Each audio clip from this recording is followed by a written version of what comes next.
आइए दोस्तों बात करते हैं आज 18 जून 2020 गुरुवार हो चुका है और जानेंगे इस वीडियो में आज देश भर की तमाम बड़ी खबरों को 50 बड़ी खबरों पर नजर डालेंगे, जिसमें दोस्तों भारत और चीन के बीच चल रहे मसले को लेकर मोदी सरकार की तरफ से एक भयंकर बड़ा फैसला लिया गया, आपको बताएंगे। और साथ ही भारत चीन विवाद के बीच आखिर पाकिस्तान ने क्या बोला और अमेरिका ने क्या कहा, ये भी आपको बताएंगे। इसके अलावा भी मुख्यमंत्रियों के साथ प्रधानमंत्री जी की वीडियो कॉन्फ्रेंसिंग की बैठक के बाद कुछ महत्वपूर्ण निर्णय भी लिए गए। देश में लॉकडाउन और चीनी वायरस को लेकर भी बड़ा अपडेट है, साथ ही बताएंगे आपको आज के मौसम समाचार भी। अच्छा, इतना ही नहीं दोस्तों, मुख्यमंत्रियों के साथ प्रधानमंत्री जी की वीडियो कॉन्फ्रेंसिंग बैठक में जब पीएम मोदी से पूछा गया कि क्या लॉकडाउन और आगे बढ़ेगा, तो आखिर इस पर नरेंद्र मोदी ने क्या जवाब दिया, वो आपके लिए जानना जरूरी है। मैं आपको बताऊंगा जरूर इसी वीडियो में, एक एक करके सभी 50 बड़ी खबरों को जानेंगे दोस्तों। बिल्कुल ध्यान से बने रहेगा हमारे साथ इस वीडियो में और एकदम पूरा लास्ट तक जरूर देखिएगा। आपको ले चलते सबसे पहले अपडेट में, जहां दोस्तों सबसे पहले तो मैं बता दूं आपको कि भारत के द्वारा एक बड़ा फैसला लिया गया। देख सकते हैं संयुक्त राष्ट्र को लेकर 8 साल बाद 8वीं बार भारत सुरक्षा परिषद का अस्थायी सदस्य चुना गया और इस पर पाकिस्तान क्या बोला, यह खुशी की नहीं बल्कि फिक्र की बात है। जी हां दोस्तों, भारत संयुक्त राष्ट्र सुरक्षा परिषद का 8वीं बार अस्थायी सदस्य चुना गया। हालांकि पाकिस्तान इससे परेशान है। पाकिस्तान के विदेश मंत्री शाह मोहम्मद कुरैशी ने कहा कि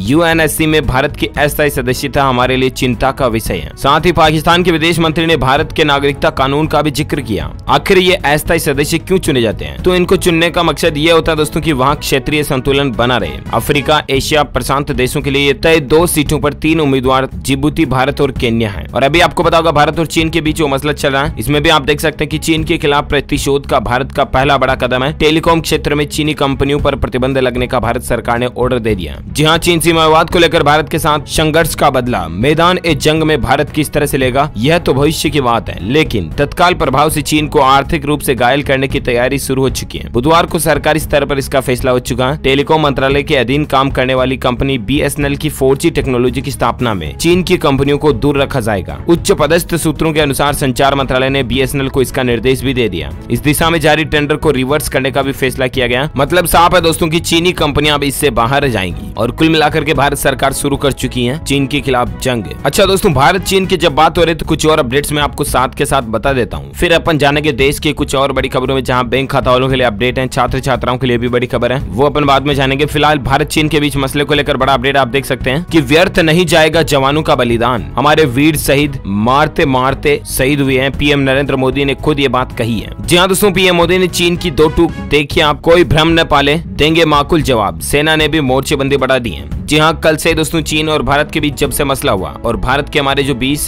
सैनिक थे जो कि अभी हमारे बीच नहीं रहे, उसके बाद भारत ने एक बड़ा एक्शन प्लान बनाना शुरू कर दिया। और इसी बीच दोस्तों पूर्वी लद्दाख की गलवान घाटी में चीनी आर्मी के साथ हुई झड़प में 20 भारतीय सैनिक शहीद हुए ना। इस घटना पर प्रधानमंत्री नरेंद्र मोदी ने देश को भरोसा जताते हुए चीन को आगाह किया, चेतावनी दी कि चाहे कोई भी हालात हो, भारत अपनी हर इंच जमीन की रक्षा करेगा। मैं देश को भरोसा दिलाना चाहता हूँ कि हमारे जवानों का बलिदान व्यर्थ नहीं जाएगा। हमारे लिए भारत की अखंडता और संप्रभुता सर्वोच्च है और इसकी रक्षा करने से हमें कोई भी नहीं रोक सकता। भारत शांति चाहता है, लेकिन भारत उकसाने पर हर हाल में माकूल जवाब देने में सक्षम है। इस बारे में किसी को भी जरा भी भ्रम या संदेह नहीं होना चाहिए। कुल मिलाकर के पीएम मोदी जी का मतलब ये है दोस्तों कि अगर चीन चाहता है कि इस मसले को शांतिपूर्वक निपटा लिया जाए तो भारत शांति में भी राजी है, लेकिन अगर चीन चाहता है कि युद्ध ही हो उसके बाद ही मसला निपटे तो भारत युद्ध के लिए भी रेडी है। तो ये भारत के लिए बड़े ही गौरव की बात है। इसी बीच आप अपडेट देख पाएंगे कि 19 जून को पीएम मोदी करेंगे सर्वदलीय बैठक। जानिए उरी और पुलवामा के बाद हुई बैठकों से ये क्यों अलग है। जी हाँ, दरअसल भारत चीन तनाव को लेकर प्रधानमंत्री नरेंद्र मोदी ने 19 जून को शाम 5 बजे सर्वदलीय बैठक बुलाई है। यह बैठक वीडियो कॉन्फ्रेंसिंग के जरिए होगी और पीएम मोदी सभी पार्ट के प्रतिनिधियों से इस हालात पर चर्चा भी करेंगे। देखते हैं कुल मिलाकर के पुलवामा और वो जो उरी वाला जैसा मैटर बनाना, वैसा एक बार शायद चीन के साथ भी बन सकता है, लग रहा है ऐसा ही है ना। इसी बीच और एक अपडेट है दोस्तों कि मुख्यमंत्रियों के साथ बैठक में बोले पीएम मोदी, अब अनलॉक 2 के बारे में सोचने की जरूरत है। दरअसल आपको पता होगा कल ही प्रधानमंत्री नरेंद्र मोदी जी ने देश में कई राज्यों के मुख्यमंत्रियों के साथ वीडियो कॉन्फ्रेंसिंग के जरिए बातचीत की और उसमें भी कई सारे फैसले लिए गए, मैं आपको आगे बताऊंगा। लेकिन इसी बीच पीएम मोदी ने चीन को चेताया है कि भारत को उकसाने पर निर्णायक जवाब दिया जाएगा। जी हाँ, पीएम मोदी ने कहा दोस्तों कि देश को इस बात का गर्व होगा कि हमारे सैनिक मारते मारते शहीद हुए हैं। मेरा आप सभी से आग्रह है कि हम 2 मिनट का मौन रख करके इन सपूतों को श्रद्धांजलि दें। तो प्लीज दोस्तों आपसे भी रिक्वेस्ट है कि आप भी 2 मिनट का मौन रखें और हमारे देश के आर्मी के लिए, इंडियन आर्मी के लिए, भारतीय सैनिकों के लिए एक लाइक तो बनता है दिल से इस वीडियो पर एक लाइक जरूर कर दीजिए अभी का भी। चलिए साथ ही अपडेट है दोस्तों की मुंबई के बाद अब दिल्ली में भी चीनी वायरस का टेस्ट का रेट तय हो चुका है। राजधानी में अब 2400 रुपए में जांच होगी। जी हाँ दोस्तों, राजधानी दिल्ली में चीनी वायरस की जांच यानी कि टेस्टिंग का रेट तय हो चुका है। अब 2400 रुपए देने होंगे इसके लिए। इसके अलावा भी अपडेट आ रहा है कि पीएम मोदी ने राज्यों के मुख्यमंत्रियों के साथ मीटिंग में कहा कि देश में 900 से ज्यादा टेस्टिंग लैब हैं। साथ ही इन लैबों को और भी ज्यादा बढ़ाने की जरूरत है।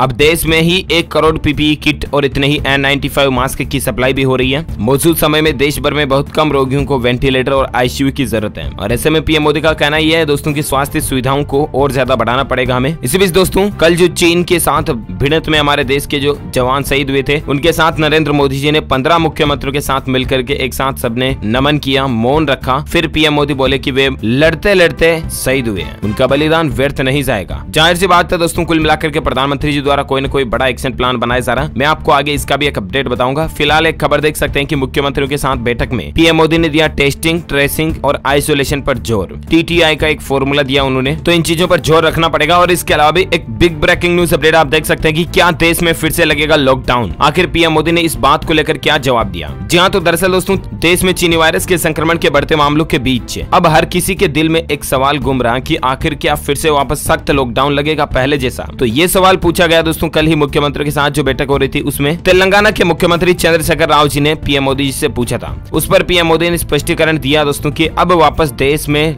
लॉकडाउन नहीं लगेगा। फिलहाल ऐसी गवर्नमेंट की कोई प्लानिंग नहीं है। देश अब अनलॉकिंग यानी कि खुलने के चरण में है और पीएम मोदी ने कहा कि अब देश को अनलॉक 2 पर विचार करना चाहिए। फिलहाल दोस्तों लॉकडाउन लगाने जैसी कोई प्लानिंग वापस बनती नहीं दिखाई दे रही है ना। चलिए अब नजर डालते कुछ और अलग खबरों में, जहां चीनी वायरस के अपडेटेड आंकड़े बता देता हूं। एक खबर देख पा रहे होंगे कि चीनी वायरस को लेकर दिल्ली में शुरू होगा रैपिड एंटीजन टेस्ट। 15 मिनट में रिपोर्ट मिल जाएगी। राजधानी दिल्ली के लोगों की टेस्टिंग, नंबर ऑफ टेस्टिंग बढ़ाने के लिए दिल्ली सरकार की तरफ से एक अच्छा फैसला है। इसके अलावा दोस्तों अभी तक अगर चीनी वायरस के ताजा आंकड़ों की बात करें तो अनऑफिशियल डेटा मीडिया रिपोर्ट्स के मुताबिक जो आ रहे हैं, भारत में अभी तक दोस्तों टोटल संक्रमित लोगों की संख्या 3,67,264 हो चुकी है, जबकि जान जाने वाले लोगों की टोटल संख्या 12,262 तक पहुंच चुकी है। ये तो अनऑफिशियल डेटा है। इसके अलावा ये जो अभी आप डेटा देख रहे हैं ये ऑफिशियल डेटा है। कुल केस 354,065, टोटल जान जाने वालों का आंकड़ा 11,903 वगैरह वगैरह। लेकिन ये अपडेटेड आंकड़े नहीं है, वो जो मैंने पहले आपको बताया वो अपडेटेड आंकड़े हैं इसलिए। इसके अलावा एक अच्छी खबर देख सकते हैं कि मध्य प्रदेश में 9 दिन में 56% तक नए मरीजों की संख्या में बढ़ोतरी की कमी देखने को मिली है। ये भी राहत की बात है। और इसी बीच खबर है दोस्तों की पाकिस्तान में चीनी वायरस के संक्रमितों की टोटल संख्या 1.5 लाख के पार पहुंच चुकी है। अब तक 2975 लोगों के जान जाने की खबर है। पाकिस्तान में हालात यूं हो रहे हैं कि अभी भी लोगों को बिठाने की जगह नहीं है। तो देख सकते हैं इसके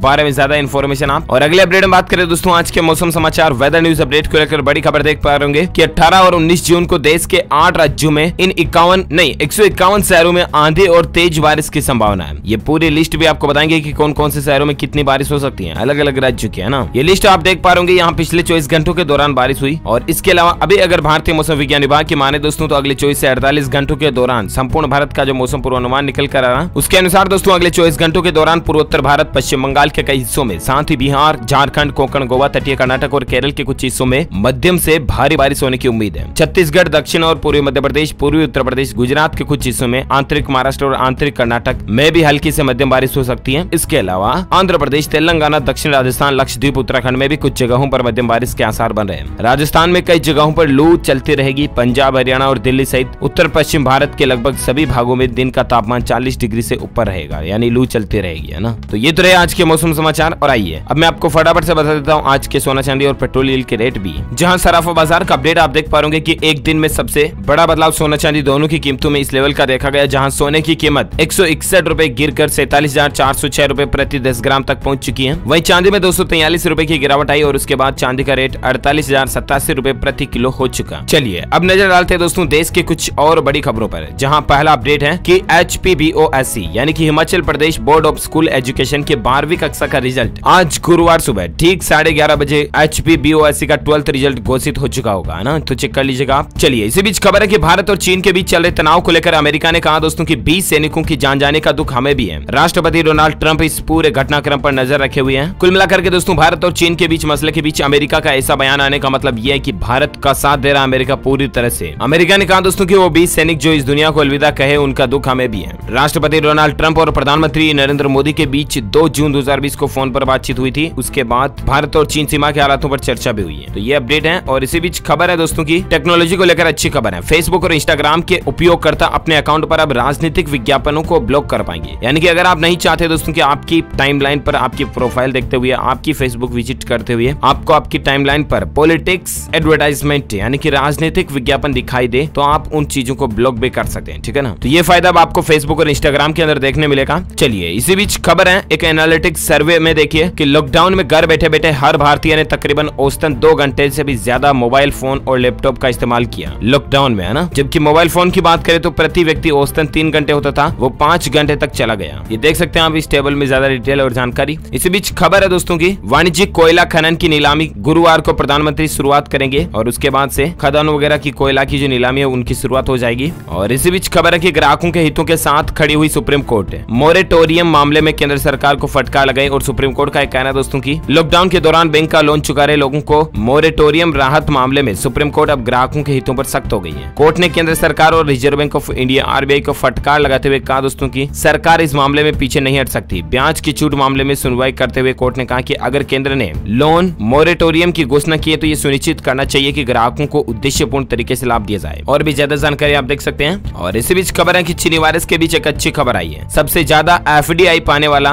9वां देश बन चुका है भारत, यानी कि फॉरेन डायरेक्ट इन्वेस्टमेंट के रूप में भारत 9वें स्थान पर चल रहा है ग्लोबली। अच्छी बात है। चलिए इसी बीच खबर है कि सरहद पर टेंशन देखिए चीन को सबक सिखाने के लिए देश के व्यापारियों ने एक नया प्लान बना दिया। जी हाँ, confederation of all India traders यानी कि केट ने सीमा पर चीन का रवैया देखते हुए चीनी सामान के बहिष्कार के कैंपेन में तेजी लाने का फैसला किया। और कुल मिलाकर के दोस्तों बहुत जल्द चीनी सामानों की पूरी लिस्ट जो है वो पब्लिक में दिखाई जाएगी। उन सामानों का कभी भी आप इस्तेमाल ना करें, प्लीज स्वदेशी चीजों का यूज करें। घर परिवार में जो भी चीजें काम में आती हैं वो देश की ही बनी हुई इस्तेमाल करें, ज्यादा बेहतर होगा, है ना। चलिए इसी बीच अगली अपडेट है कि फ्लिपकार्ट कंपनी 90 मिनट के अंदर अब आपके घर तक आपका सामान पहुंचा देगी। लॉजिस्टिक्स स्टार्टअप शेडोफेक्स के साथ फ्लिपकार्ट ने करार किया, हाथ मिलाया, समझौता किया। और कुल मिलाकर के फ्लिपकार्ट की डिलीवरी सर्विस फास्ट होने जा रही है अब आपके लिए। ठीक है ना। और इसी बीच खबर है दोस्तों की CGHS लाभार्थियों द्वारा खरीदे गए पल्स ऑक्सीमीटर की लागत का भुगतान सरकार करेगी। तो ये अपडेट है, ज्यादा जानकारी आप देख सकते हैं। और इसी बीच खबर है दोस्तों एक बड़ा फैसला देख सकते हैं कि धान लगाने और उद्योग चलाने के लिए प्रवासी मजदूरों को लाने के लिए हरियाणा बसें भेजेगा। अब वापस मजदूरों की जरूरत पड़ी ना सरकारों को। अब पता चला कि मजदूर आखिर कितना काम आते हैं। धान लगाने के लिए और उद्योग धंधों को चलाने के लिए मजदूर ही एक ऐसा बेसिक आदमी है दोस्तों जो मशीनों को चलाता है फैक्ट्रीज, इंडस्ट्रीज वगैरह में, सब जगहों पर। तो ऐसे में दोस्तों अब हरियाणा सरकार वापस मजदूरों को बुला रही है, देखिए अब जरा। और इसी बीच खबर है दोस्तों की पेट्रोल डीजल के दाम को लेकर लगातार 11 दिन बढ़ोतरी देखने को मिली। 11 दिन में 6 रुपए प्रति लीटर तक बढ़ोतरी हुई है दोस्तों। पिछले 24 घंटों के दौरान ही पेट्रोल की कीमतों में 0.55 यानी कि 55 पैसों की बढ़ोतरी हुई। उसके बाद डीजल के दामों में 69 पैसों की बढ़ोतरी देखने को मिली है। साथ ही अभी राजधानी दिल्ली, मुंबई, कलकत्ता, चेन्नई में अलग अलग जगहों पर पेट्रोल डीजल के रेट क्या चले तो आप स्क्रीन पर देख सकते हैं। चलिए इसी बीच अगला अपडेट है तेलंगाना सरकार ने कर्मचारियों पेंशनर्स को भुगतान को टालने के लिए एक अध्यादेश जारी कर दिया। जी हाँ, चीनी वायरस के खिलाफ जारी लड़ाई के बीच तेलंगाना सरकार ने एक बड़ा फैसला लिया दोस्तों। राज्य सरकार ने आदेश जारी किया जिसमें आपदा और सार्वजनिक स्वास्थ्य की आपातकालीन परिस्थिति के तहत किसी भी कर्मचारी और पेंशन भोगी को किया जाने वाला भुगतान स्थगित करके आगे के लिए टाला जा सकता है। इस कदम से सरकारी कर्मचारियों में अन्य में कटौती की आशंका भी पैदा हो सकती है। कुल मिलाकर के आदेश जारी हो चुका है ना। साथ ही अगला अपडेट है कि बिहार परिवहन विभाग ने जारी किया फरमान, जिलों में निजी क्षेत्र में नए ड्राइविंग स्कूल वगैरह भी खोले जाएंगे। तो ये बिहार गवर्नमेंट की तरफ से एक अच्छी पहल है। और इसी बीच अपडेट है कि प्रधानमंत्री नरेंद्र मोदी जी 21 जून को अंतर्राष्ट्रीय योग दिवस पर विश्व को और राष्ट्र को संबोधित करेंगे। आप भी देखिएगा जरूर 21 जून को लाइव अपडेट बताएंगे आपको DLS न्यूज के माध्यम से। इसके लिए आप हमारे साथ जुड़े रहेगा और इस चैनल को सब्सक्राइब करके बेल आइकन जरूर दबाए रखिएगा, है ना। और इसी बीच अपडेट देख सकते हैं कुछ कि बैंक ऑफ इंडिया घोटाला मामले में CBI ने कार्रवाई की है। 6 लोगों के खिलाफ FIR दर्ज भी कराई है। बैंक ऑफ इंडिया में जो हाल ही में धोखाधड़ी हुई है उसको लेकर अपडेट है। साथ ही खबर है दोस्तों की एक और राहत पैकेज देने की तैयारी में है सरकार। आखिर कब इसकी घोषणा हो सकती है? जी हाँ, तो मीडिया रिपोर्ट्स के मुताबिक दोस्तों केंद्र सरकार जो अर्थव्यवस्था को बूस्ट करने के लिए एक और राहत पैकेज भी दे सकती है। जारी हो सकता है इस तरह की मीडिया रिपोर्ट्स और प्लानिंग चल रही है। RBI ने भी ऐसा संकेत दिया था। हाल ही में आपको पता होगा केंद्र सरकार ने लॉकडाउन के दौरान ही 20 लाख करोड़ का राहत पैकेज भी जारी किया था। अब देखते हैं आखिर की सरकार अब कितना और कैसे कैसे किन किन लोगों के लिए, गरीबों के लिए, राशन कार्ड धारकों के लिए, आधार कार्ड वालों के लिए अलग अलग कैसे नया राहत पैकेज घोषित होता है। जो भी अपडेट आएगा मैं आपको बताऊंगा जरूर DLS न्यूज के ऊपर है। और इसी के साथ ही आज दिन भर की तमाम बड़ी खबरों के अपडेट्स को यहीं फिनिश करते हैं। इस वीडियो को लाइक जरूर करना, शेयर भी करना अपने दोस्तों के साथ फेसबुक और व्हाट्सएप पर। और आप मुझे नीचे कमेंट करके बताना दोस्तों जरूर कि आपको क्या लगता है कि क्या सरकार को अभी भी एक और राहत पैकेज घोषित करना चाहिए या नहीं। यस अथवा हुआ नो, और अगर यस तो आखिर कितने लाख करोड़ का, कितने करोड़ का वगैरह। आपकी राय मुझे नीचे कमेंट करके बताना जरूर, है ना। साथ ही इस वीडियो को लाइक शेयर करना, चैनल को सब्सक्राइब करके बेल आइकन जरूर दबा देना ताकि आपको रोजाना के ताजा अपडेट्स तुरंत मिलते रहेंगे। Thank you, take care, goodbye, जय हिंद, जय भारत, वंदे मातरम।